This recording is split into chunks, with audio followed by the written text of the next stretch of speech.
മടിയുള്ള ദിവസങ്ങളിൽ വളരെ എളുപ്പത്തിൽ തന്നെ ഉണ്ടാക്കിയെടുക്കാൻ പറ്റിയിട്ടുള്ള ഒരു എഗ് റൈസിൻ്റെ റെസിപ്പിയാണ് കേട്ടോ. നല്ല സൂപ്പർ ടേസ്റ്റാണ്. അപ്പോൾ നമുക്ക് ഉണ്ടാക്കാം. അതിനായിട്ട് ഇതാ ഒരു പാൻ വെച്ച് കൊടുത്തിട്ടുണ്ട്. അതിലേക്ക് നിങ്ങൾക്ക് ഓയിലോ വെളിച്ചെണ്ണ എന്താണെന്ന് വെച്ചാൽ ചേർത്ത് കൊടുക്കാം. ഇനി അതിലേക്ക് ഞാൻ 2 മുട്ട ഉപ്പ് ചേർത്തൊന്ന് ബീറ്റ് ചെയ്തെടുത്തതാണ്. അതൊന്ന് നമുക്ക് ഒഴിച്ചു കൊടുത്തിട്ട് ഒന്ന് അങ്ങ് സ്ക്രാമ്പിൾ ചെയ്തെടുക്കാം കേട്ടോ. എന്നിട്ട് അതിനെ നമുക്കൊരു പാത്രത്തിലേക്ക് അങ്ങ് മാറ്റി കൊടുക്കാം.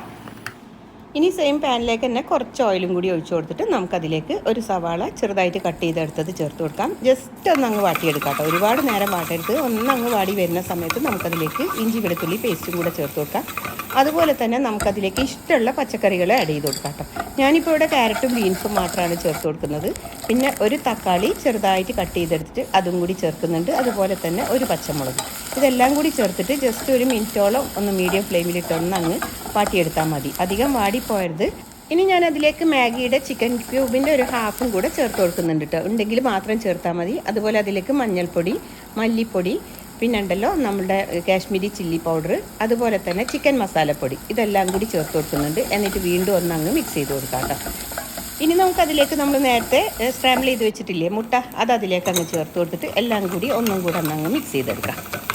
ഈ സമയത്ത് ഞാനിതിലേക്ക് ഒരു ഇച്ചിരി ഗരം മസാലപ്പൊടിയും കൂടെ ചേർത്ത് കൊടുക്കുന്നുണ്ട് കേട്ടോ. ഇനി നമുക്ക് ഇതെല്ലാം കൂടി ഒന്നങ്ങ് മിക്സ് ചെയ്തെടുത്തതിന് ശേഷം ഞാൻ ബസ്മതി റൈസാണ് ഇതിലേക്ക് വേവിച്ചെടുത്തിട്ടുണ്ട്, അത് ചേർത്ത് കൊടുക്കുന്നുണ്ട്. എന്നിട്ട് എല്ലാം കൂടി ഒന്ന് മിക്സ് ചെയ്തെടുക്കുക. ഇനി ബസ്മതി റൈസ് ഇല്ലാന്നുണ്ടെങ്കിൽ സാധാരണ നമ്മൾ നെയ്ച്ചോറൊക്കെ വെക്കുന്ന അരിയില്ലേ, അത് വേവിച്ചെടുത്ത് ചേർത്ത് കൊടുത്താലും മതി കേട്ടോ.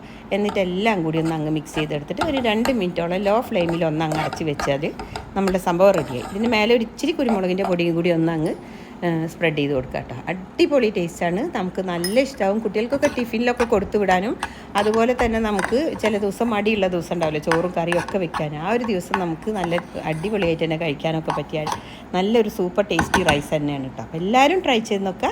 വീഡിയോ ഇഷ്ടമായിട്ടുണ്ടെങ്കിൽ ലൈക്ക് ചെയ്യാനും ചാനലൊന്ന് സപ്പോർട്ട് ചെയ്യാനും, പിന്നെ നിങ്ങൾക്ക് ഇഷ്ടമായിട്ടുണ്ടെങ്കിൽ ഫ്രണ്ട്സിനും ഫാമിലിക്കും എല്ലാവർക്കും ഒന്ന് ഷെയർ ചെയ്ത് കൊടുക്കാനും മറന്നു പോകരുത് കേട്ടോ. പുതിയ വീഡിയോയുമായി നമുക്ക് പെട്ടെന്ന് തന്നെ കാണാം. Take care. Thank you for watching.